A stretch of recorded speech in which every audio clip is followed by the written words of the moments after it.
Gracias por continuar junto a nosotros en la primera emisión de Informa TVX. Nos encontramos en el segmento de entrevista el lunes 14 de agosto. Como lo he anticipado, ya está conmigo David Ortiz, colaborador técnico de FESPAD, y con él vamos a hablar un poco de las condiciones de violencia en el país y las formas de prevención. Bienvenido, David. Qué gusto que nos acompañe en TVX. Muchas gracias por la invitación. Un saludo a usted, amigo o amiga, que nos ve desde la comodidad de su casa. Gracias, David, por tomar la invitación y estar con nosotros esta mediodía. Me gustaría que iniciemos la entrevista con esto.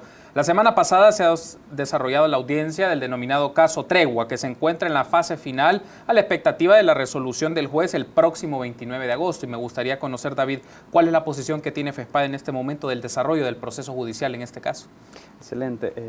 Quizá primero mencionar que nosotros como FESPAD no tenemos como conocimiento de primera mano de los zambajes que de cómo el caso se ha ido desarrollando, ¿verdad? Más que todo nos hemos dado cuenta desde lo que comentan los medios de comunicación, y sí nos parece bastante clave recomendar a Fiscalía que a partir de algunos indicios que se están conociendo desde lo que reportan los medios de comunicación, profundizar sobre algunos temas, sobre el tema, por ejemplo, la relación partidos políticos con pandillas, porque eso es algo que sumamente grave para el Estado, para los partidos políticos como herramienta de acceso al poder, y nos parece que es importante que eso se pueda profundizar.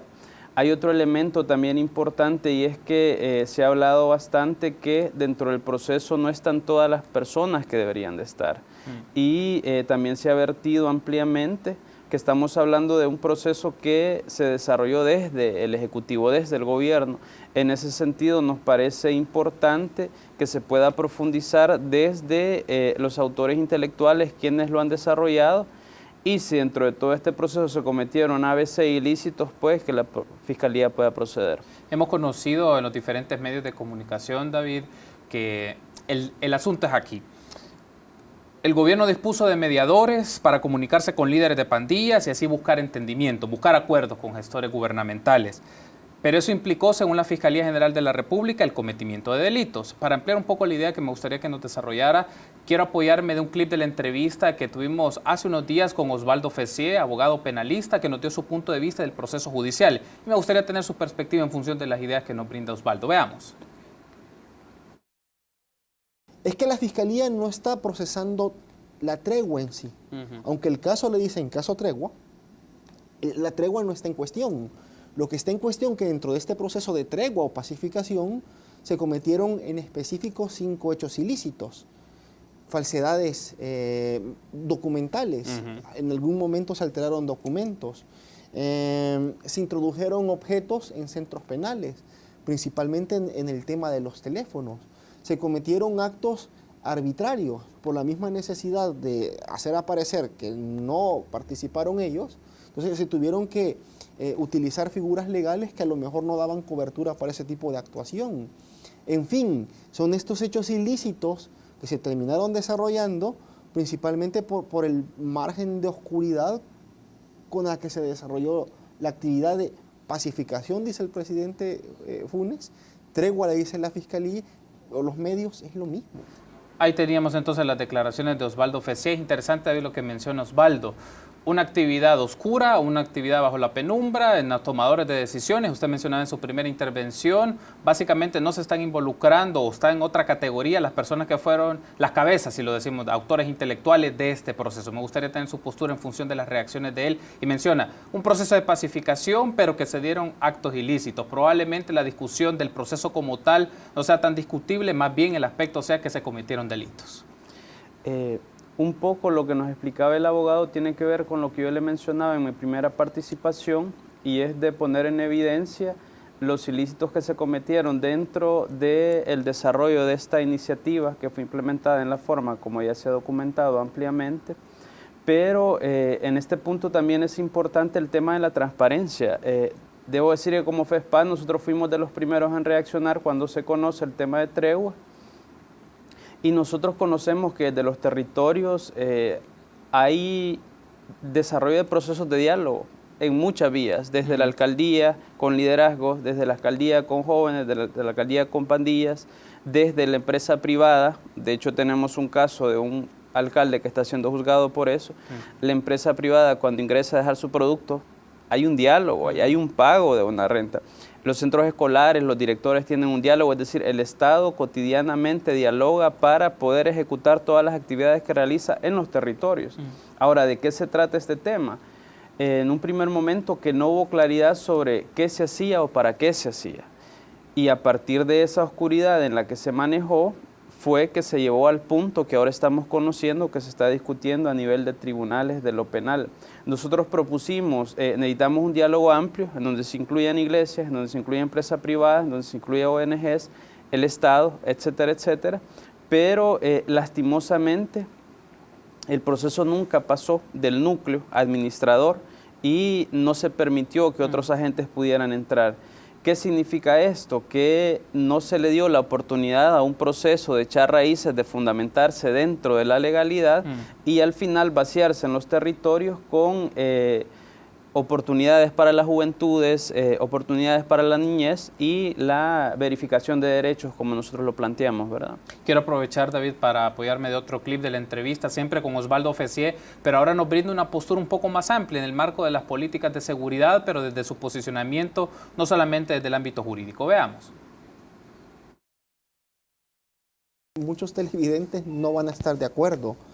Ya, yo cuando escuché el tema de la tregua allá en el 2012, 2013, yo lo vi como mejor opción que la mano dura de la derecha allá por el 2005, 2006, 2009, todo eso. La vi como un acercamiento más certero. La forma en que se realizó la tregua es lo que ha terminado en derivar en este desastre que estamos viendo en los tribunales, que se hace escondidas, que se hace con favores que no son favores que se tuvieron que haber negociado, que tuvo que haber sido un gesto sincero por parte de los dos sectores, que todos conozcamos, que todos podamos escrutar. Eso no fue lo que se hizo. La tregua, yo creo que hay una lección de la tregua, hay una lección buena, una lección mala. La lección buena es de que un resultado o un acercamiento con mano blanda puede dar resultados positivos. También hay efectos malos y también tenemos que aprender de los mismos. Que si se hace mal, como se ha hecho la tregua en el 2012-2013, lo que tú vas a terminar haciendo es empoderar a los pandilleros, que es lo que terminó pasando. Ahora, tú ves que de todos los sectores políticos han salido grabaciones de representantes con pandillas. ¿Por qué es eso? Porque después de la tregua ellos tenían plena conciencia de que para poder tomar decisiones ellos, los políticos, tienen que pasar por las pandillas. Y esto fue gracias a una tregua que fue mal hecha, y que fue mal hecha porque fue oscura, porque fue sin participación de la población, porque fue sin posibilidad de que nosotros podamos escrutar, porque fue sin intervención, por ejemplo, ya esta en última instancia que se retomó, de instancias internacionales. Ahí teníamos entonces declaraciones del abogado Osvaldo Fessier. David, me llama la atención un aspecto. Se pueden tomar lecciones de esto, una lección favorable y una desfavorable a criterio de Osvaldo, pero hay un aspecto que me gustaría tener su punto de vista. Desde su postura, entonces, un mecanismo de pacificación podría ser un mecanismo de diálogo, que son aspectos cotidianos, como usted mencionaba, en la vida de los territorios, podrían ser un mejor mecanismo que lógicas más de coerción, más de la fuerza, más de choque, dadas las circunstancias en las que se encuentra el país en este momento. Yo creo que es importante puntualizar que las pandillas no necesitan tiempo y espacio para fortalecerse, porque de hecho eso es lo que han tenido. Es decir, las pandillas han tenido un entorno favorable para poder reproducirse y poder vincular a otras generaciones a esas dinámicas que ellos construyen en los territorios. No es cierto que porque no se hizo esto, no se hizo lo otro, las pandillas se fortalecen. La lógica de repetición del ciclo de pandillas está planteado para que el país siga bajo este tema durante mucho tiempo. ¿Qué significa? Que mientras no se genere una lógica de intervención desde los territorios, no ya con fusil, no ya con enfrentamientos, no ya con muertos, sino bajo la lógica de un Estado garante de derechos, en donde le genere posibilidades a la juventud y a la niñez de tener otra historia de vida. Aquí lo trágico del país es que cuando nosotros hacemos mucho trabajo territorial, nosotros nos movemos en muchas comunidades y vemos la imposibilidad de que el Estado salvadoreño le brinde una oportunidad al joven, al niño, para cambiar de opción, más allá de lo que la pandilla le genera de primera mano. Sobre ese tema es importante decir de que las pandillas son lo que son por lo que hemos tenido. en el pasado y lo que hemos tenido en el pasado son manos duras. Y en este momento, desde el Ejecutivo se está implementando una política de choque, de mano dura, de aumento de penas, de 100 más buscados, de detenciones masivas, etcétera. Lo que nos ha dicho la historia es que esto lo que ha ayudado es que las pandillas se hagan más fuertes y escalen en su nivel organizativo. ¿Qué significa? Que la forma como hemos enfocado el problema se tiene que derivar a algo más integral. Nosotros somos de la idea que mientras no se trabaje en procesos de atención a víctimas, que es fundamental, aquí la palabra víctima no sale por ningún lado, procesos de generación de prevención primaria, secundaria y terciaria, vamos a seguir bajo los mismos ciclos de violencia y ateniéndonos a contar muertos más ayer o menos ahora, pero invisibilizando violencia hacia la mujer, violencia hacia la niñez, diferentes tipos de violencia, como por ejemplo el desplazamiento forzado interno, que justamente en este momento anda la delegada de la ONU sobre el tema en el país. Le damos la bienvenida como organizaciones de la sociedad civil, pero esas son violencias que no se visibilizan. En el país existe todo ese tipo de violencia. Un aspecto que me llama la atención de su intervención, David, es hablar de oportunidades, hablar de atención primaria en las circunstancias que tienen los territorios, de la prevención, pero eso, entiendo, significaría, bueno, usted lo dirá de mejor forma, por el trabajo territorial, eso significa diálogo directamente, implica que los actores locales, los liderazgos, las expresiones asociadas, significa que se acerquen y en alguna medida tengan que establecer diálogo con liderazgos de las pandillas en los territorios para establecer mecanismos de intervención social, digamos, es lo que en la práctica significaría para hacerlo, pero decirlo puede sonar mala palabra porque puede significar negociación, acuerdos, entendimientos, pero la realidad nos lleva un poco a eso, David. Lo que pasa es que de manera interesada quizá se gusta poner la palabra diálogo a la par de la palabra negociación y hacer como temas, como un mismo tema las dos palabras, ¿verdad? Okay. Y es falso que un diálogo necesariamente lleve a una negociación. Yo, por ejemplo, le mencionaba en el primer segmento que la empresa privada, cuando va a dejar su producto, dialoga. Los centros escolares, los directores tienen que hacerlo. El Ministerio de Salud, yo no sé si usted recuerda un caso de unas trabajadoras que desnudaron aquí por la zona. Entonces, el diálogo existe. Lo único que, lo que no existe es una forma de poder enrumbarlo y poder darle raíces de tal medida en que se generen procedimientos, medidas, articulaciones que nos vayan ayudando a romper con este ciclo. Porque el problema que tenemos en este momento es que la apariencia territorial del Estado es débil y lo más que ven las comunidades en los territorios es un policía. Y no se vale dejar a la policía sola en el combate de este fenómeno. El Estado en su conjunto, alcaldías, el Ejecutivo, el Legislativo tienen que ponerse a un mismo son y armar una política fuerte, robusta y con financiamiento, porque no hay política pública sin recursos. Y esa es parte de la tragedia que tenemos en este momento, que tenemos muchas necesidades y casi ningún recurso. Usted mencionaba la palabra diálogo, es distinto a negociación, pero ¿qué elementos considera usted que debe tener un diálogo? ¿Qué puntos son los fundamentales para un diálogo en lo que ocurre en las ciudades, en las comunidades, en los territorios de este país, para que puedan irse generando intervenciones en campos sociales, educativos, deportivos, culturales, entre otros? Sí, lo que sucede es que este tipo de diálogos no son sostenidos en el tiempo, no son con una visión estratégica, y en algunos momentos también se maneja como una forma de elemento electoral, ¿verdad? De que yo llego por un tiempo, luego me retiro y ya esto se quedó en lo que se quedó. Acá de lo que se trata es de buscar una articulación desde el Estado, desde las municipalidades, desde los liderazgos locales que permitan desarrollar un proceso que sea sostenible en el tiempo. Porque el problema también que tenemos acá en el país, que la política pública no se entiende como una herramienta de hacer cambios importantes, sino como un derecho que tengo yo como funcionario, que cuando llegue digo, eso no me gusta y voy por otro lado. Entonces, acá hace falta ponernos claro cómo se debe intervenir este tipo de situación, que tiene que ser desde la parte integral, porque ya vimos que solo represión no basta. Tenemos cerca de 40,000 personas detenidas en cárceles, tenemos otro montón de personas que están muriendo a diario y el escenario no se ve que cambia radicalmente. ¿Qué significa? Que la fórmula que estamos empleando no es la que nos lleva a donde queremos ir. El ministro de Justicia y Seguridad Pública, Mauricio Ramírez Landaverde, David, ha mencionado lo siguiente el día de ayer: nunca más ninguna institución tendrá acercamiento, diálogo ni situación semejante con grupos criminales. ¿Qué nos refleja ese discurso? Sí, yo creo que ahí retomo un poco de lo que le mencionaba, que instituciones territoriales del Estado necesariamente tienen que estar en diálogo cotidianamente, y no es tanto porque ellos quieran o les guste, sino porque al final las pandillas son una fuerza en los territorios, ¿sí?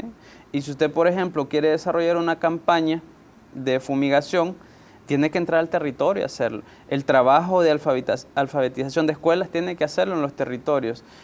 Yo creería que la posición del ministro está clara. Habría que ver si a nivel general, desde las instituciones del Estado, tiene la misma línea, porque la posición del ministro es una posición de poder. Yo manejo, por ejemplo, la policía y tengo la obligación de combatir al crimen, pero ¿qué dice, por ejemplo, los trabajadores del Ministerio de Salud? ¿Qué dicen los trabajadores del Ministerio de Educación? ¿Qué dicen las personas de la alcaldía? Esa persona que tiene que ingresar y que no va con un arma, ni con una persona con uniforme que lo va a defender a la par. Entonces yo creo que hay que dimensionarlo en la medida de quién lo dice y desde dónde lo está diciendo. Es un punto muy interesante, David, lo vamos a retomar para la segunda parte cuando hablemos de prevención de la violencia, porque hablamos de una lógica de un sistema, de un conjunto de instituciones, y hay un proyecto de ley en la Asamblea Legislativa que esto se está discutiendo y me gustaría tener la postura de FESPAD al respecto. Un momento, permítanos una pausa. Volvemos en minutos.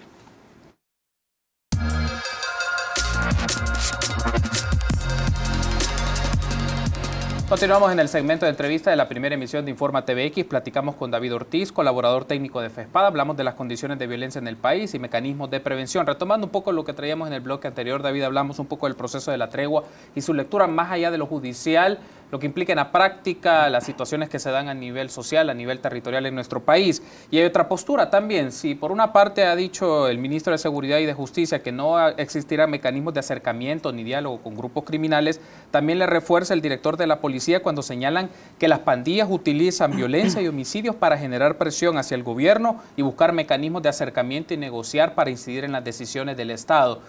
¿Qué punto de vista tiene respecto a esta postura que puede tener el director de la policía, que en alguna forma o en alguna medida puede ser válida?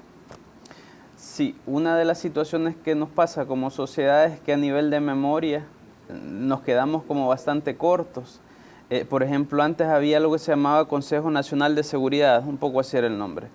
Algunas personas que han participado en ese espacio han aceptado públicamente que ellos, para desarrollar determinados programas, fueron a la cárcel de Zacatecoluca a sentarse con los liderazgos de pandillas y a proponerles, digamos, por no decir pedirles permiso, ¿verdad?, a proponerles la ejecución de este tipo de actividades. Es decir, cuando usted habla de diálogo con pandillas, usted debe tener claro de que no estamos hablando de esta historia reciente que ahora está en tribunales. Estamos hablando de una secuencia de actos que se ha reiterado en el tiempo y que mayoritariamente a nivel territorial las candidaturas para alcalde tienen como más cercanía sobre este tema, porque un diputado quizá llega, sale del territorio, no hace un alcalde que permanece en esos sectores, y el diálogo con pandillas no es esta experiencia, es un trecho que como sociedad lo hemos recorrido ampliamente y que deberíamos de hacer valoraciones importantes al respecto.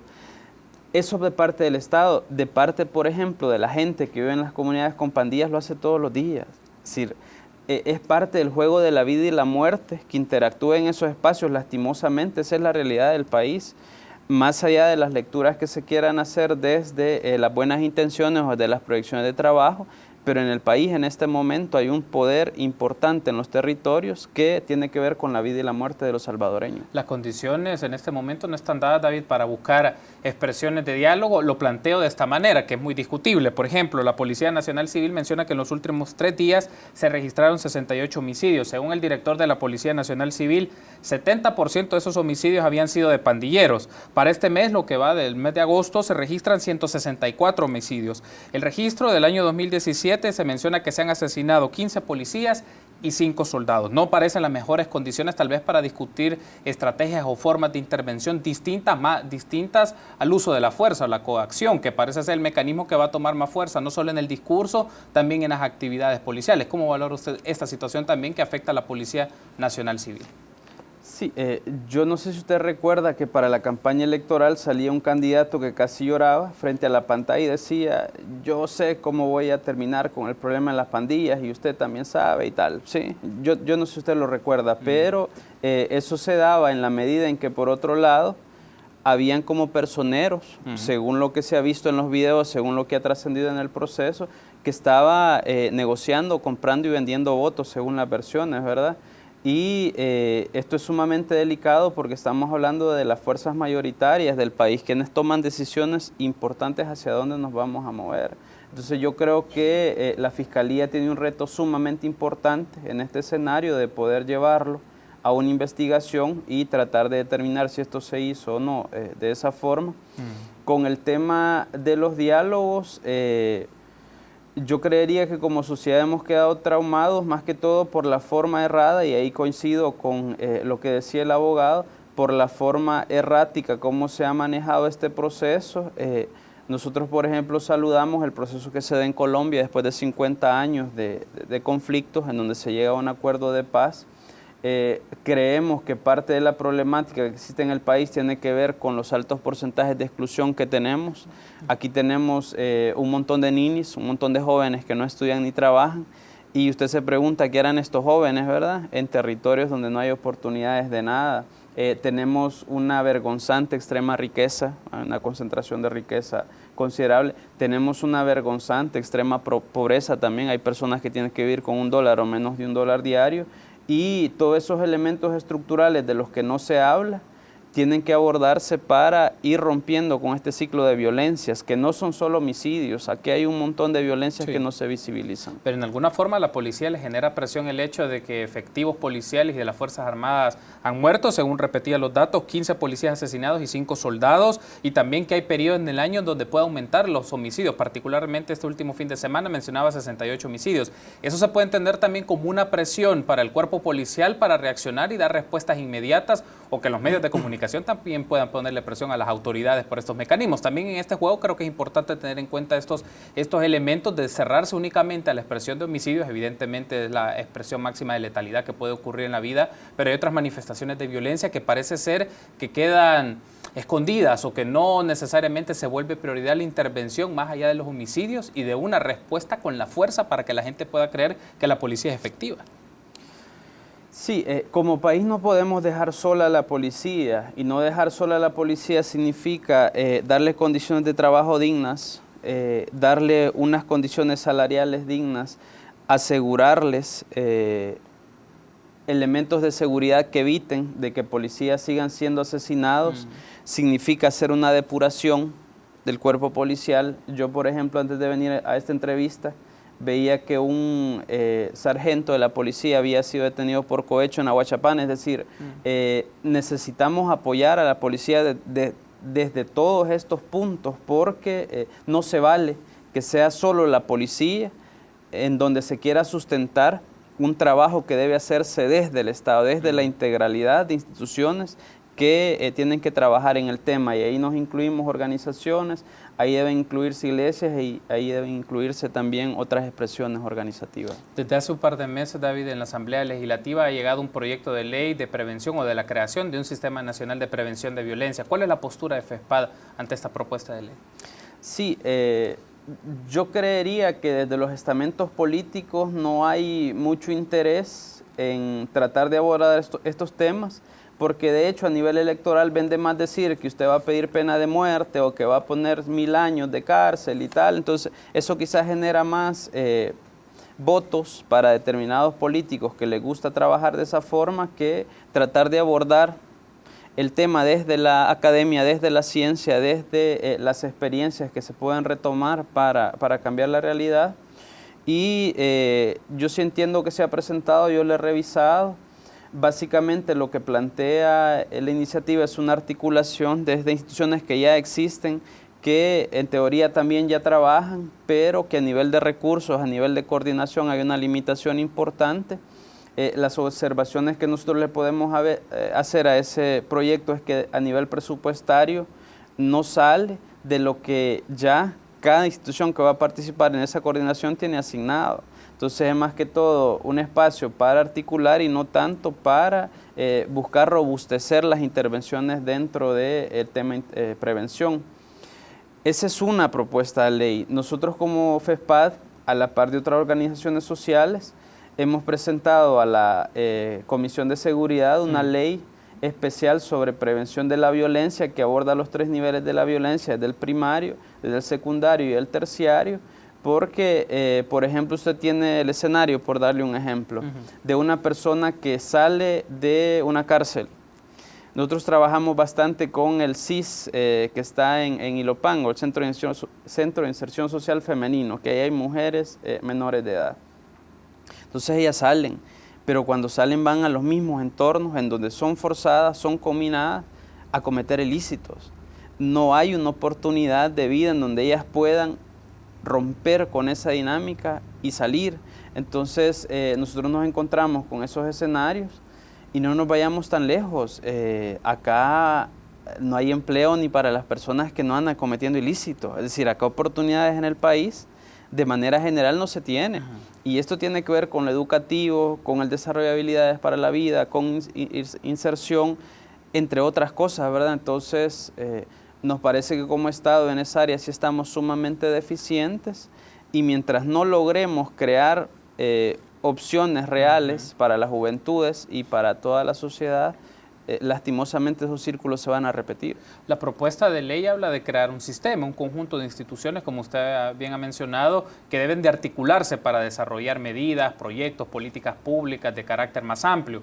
Pero me llamaba la atención y quiero retomar una idea que traíamos del bloque anterior, es, en principio van a ser diversas instituciones, una cantidad importante de instituciones que tienen lógicas distintas de ver este mismo problema. La Policía Nacional Civil, el Ministerio de Seguridad y Justicia es muy evidente y claro su manera de intervenir, pero por otro lado el Ministerio de Educación, el Ministerio de Salud, el CONNA, el ISNA, instituciones que trabajan con la niñez y la adolescencia, pueden en principio tener lógicas distintas y ahí puede entrar hasta un pleito o puede entrar un conflicto de cuál es la lógica predominante y el reto es ahí cómo configurar esto. Desde FESPAD, ¿cómo ven esto de configurar o de construir una lógica más o menos articulada para entender el problema de la violencia delincuencial, de las pandillas, pero también las condiciones que llevan a que muchos jóvenes sean parte de las pandillas y cometan delitos?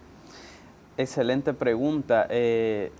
Le voy a dar una primicia en esta entrevista. Nosotros no lo hemos dicho de manera pública, pero por lo menos como FESPAD nosotros sí proponemos que se cree un instituto en donde desde la academia se puedan realizar planteamientos teóricos robustos a partir de los cuales se puedan implementar las intervenciones.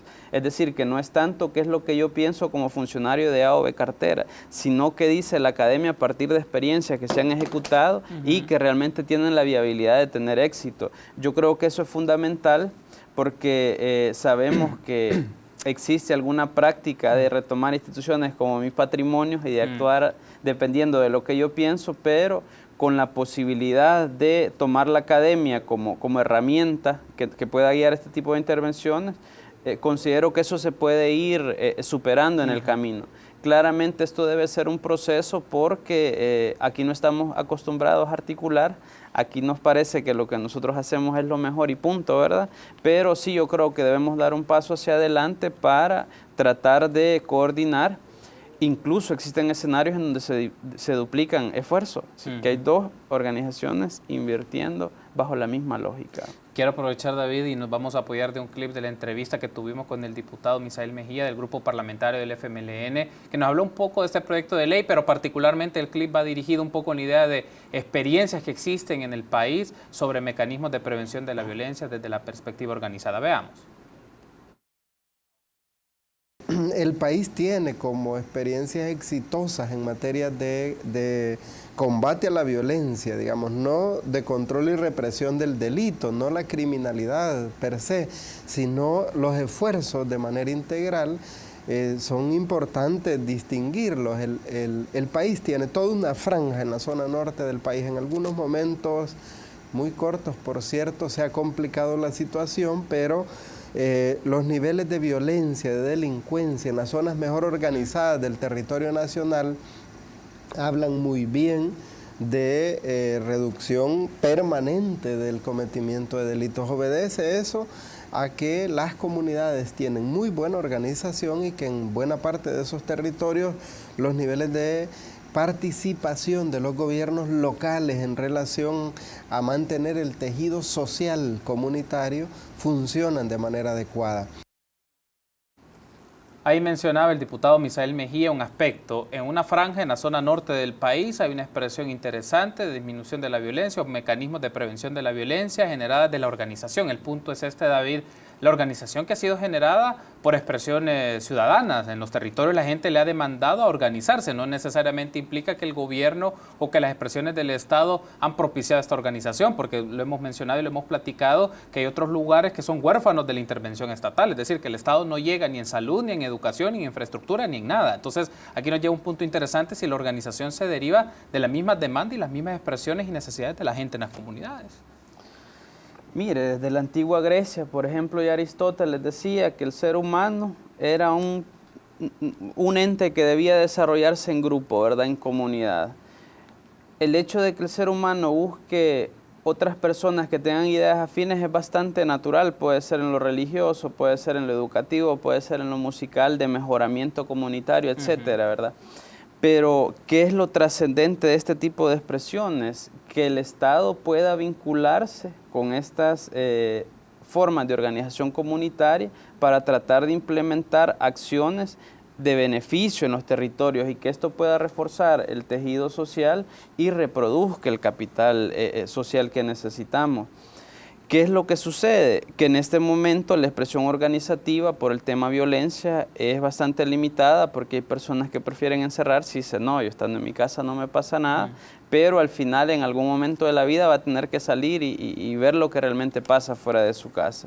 Pero mientras no haya como ese espaldarazo, ¿verdad? Y me gusta bastante el enfoque porque parte de lo comunitario. Acá también se menciona la alcaldía municipal, que es clave, mientras el nivel territorial que la alcaldía tiene que trabajar no se amalgame dentro de un concepto de Estado, municipio y comunitario, nos va a costar más aún. Entonces, yo creo que esa es la parte de cómo se debe proceder. Tratar de fortalecer el tema organizativo desde las comunidades a partir de las falencias que hay, porque hay que ser claro que el tema violencia rompe el tejido social de tal forma que cada persona busca desarrollar su lógica diaria de manera separada a la lógica comunitaria, y eso tiene que comenzarse a trabajar desde los gérmenes que ya existen en los territorios, pero claramente necesitan un espaldarazo de los municipios y del Estado en su conjunto. Tengo que cerrar la entrevista, pero aprovecho para esta última interrogante, David. Desde su perspectiva, ¿quién debe de promover o gestionar la organización y la expresión territorial? Porque también puede generar aspectos contraproducentes. Una expresión de organización es crear autodefensas, expresiones organizadas, armadas en las comunidades para efectos de contraponerse a las pandillas o al crimen organizado. Pero otra manera es una organización comunitaria, trabajo en función de políticas, tratar de apoyar la intervención del Estado y buscar mecanismos de transformar la vida de las personas. Digamos, ¿quién debe de propiciar esto y bajo qué lógica se puede fortalecer la organización de los territorios que no sean contraproducentes en expresiones armadas, porque más no necesitamos? Pues. Mire, cuando usted revisa las estadísticas de homicidios en el país se da cuenta que una constante son las armas de fuego. Lo que a usted le dice es que si quiere enfrentar el tema de homicidios tiene que trabajar en serio con el tema de armas de fuego y tratar de regular de manera más estricta la tendencia. Ahora, respecto con lo que usted menciona, el tema organizativo de las personas es bastante connatural al espacio donde desarrollan sus actividades. Puede ser la iglesia, puede ser la escuela, puede ser una desco, etcétera. Ahora, no tanto quién debe potenciar esa organización, sino quién debe apuntalarla para que la organización se fortalezca, porque eso ya existe. Okay. Ahora, en un primer momento necesitamos que las alcaldías se acerquen y traten de apoyar esa organización que necesita ser reforzada, ¿verdad? El problema que tenemos en este momento es que si usted no tiene la camisa del partido que gobierna en la alcaldía, a usted lo van a sacar de la alcaldía y le van a decir, mire, para usted no hay.